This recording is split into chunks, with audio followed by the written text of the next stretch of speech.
Okay, so maybe you've already made some big changes in your life in order to try and address this problem of feeling burned out and stuck where you're at. Maybe you took a new job, maybe you got a new team, maybe you actually moved cities, maybe you're going through an external life sort of situation, like maybe a divorce or a family situation. And you're still kind of feeling like you can't get anywhere, you can't get traction or motivated to move forward. And that's completely understandable. So today what I want to focus on is shifting from like maybe the more tactical and the mechanics of a career transition and life transitions, to focusing on the internal sort of mental shifts that are required in order to make that happen. So the first one we can start with is that you feel like the problem really is you. I think that the reason we get stuck on that one is if you grew up in the United States, a lot of our conditioning has always been about effort. That if you work harder or work smarter, that's how you achieve great things. And while that's true, it also has to be paired with work that makes sense to you. Because if you work hard at something that you don't really have any interest in anymore, you're really just climbing the ladder up the wrong wall, which of course is where a lot of us are already finding them ourselves. So that's not really where you want to be. One way to combat this is to start writing down a list of accomplishments that you have where you had to work hard, but it wasn't a struggle. And struggle in the emotional sense, struggle in the sense that like you kind of dread it. And granted, after something hard has been accomplished, most people feel good, at least for a time.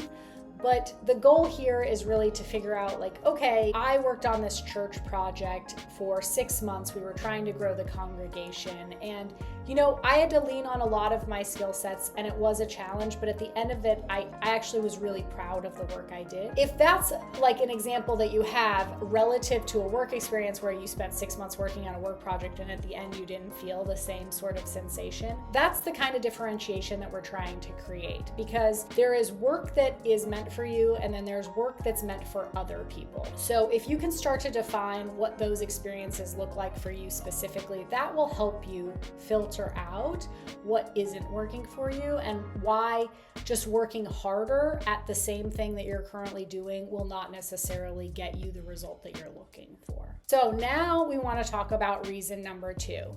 And I can relate to this one because I think we get stuck at this mental trap, and it's really this sunk cost fallacy, which is I don't want to start over. I've worked doing whatever I'm doing for the last 10 or 15 years, and I don't want to have to start from the bottom up again. And this is a little bit of a myth because the reality is you're not starting from the bottom. You're bringing all of your previous experience forward with you as a foundation. Sure, you're going to have to get new skills and you're going to have to build on that foundation, but you're not starting from scratch. Like we talked about in our previous video, you already have a really strong work ethic. You know how to manage time. You know how to prioritize. These are all things that will support you learning faster in whatever your next move is going to be. The other part that I want to focus in on is that part of the reason that you go through the exercises of creating your personal filters and whittling down from all of the things that you could do, whittling down what you could do relative to the way you want to work and what you believe in and how you would feel aligned, is to make it more clear to yourself what you shouldn't entertain. At this point in your career, you're actually in a really lucky spot. There's probably a ton of work out there that you could do. It's just knowing what work you should pursue as opposed to what you could do. Because a lot of it will just be the same of what you're doing, or it will be slightly different, or it won't meet the other criteria that you've identified for yourself. So that is the whole point of creating the filter, is so that you can limit the noise while focusing in on the types of opportunities that you might want to go and pursue next. And as I mentioned before, there's a career clarity compass that's linked in the description below that is a simple exercise to help start creating those filters for yourself so that you can make your next decision based on more information that's relevant to the result that you're trying to achieve, which is work that you actually want to go and do or you have a real interest in. The last reason, and we'll go through this quickly because it's kind of a heavy topic and I feel like it needs its own episode in general. So the third reason that I think people often get stuck is that they don't actually feel like they're worthy of the work that they want to go and do.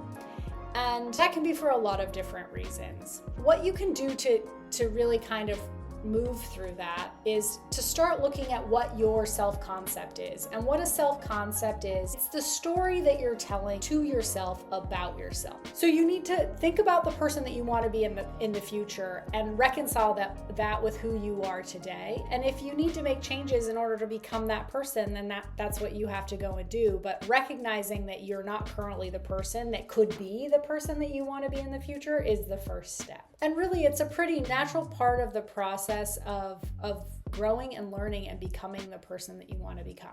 And with that, I have 2 journal prompts that I'm going to leave you with. The first is, what parts of yourself have had to be buried in order for you to survive the current season of life? And then the second one is, if you didn't care what people thought of you, what would you be doing differently?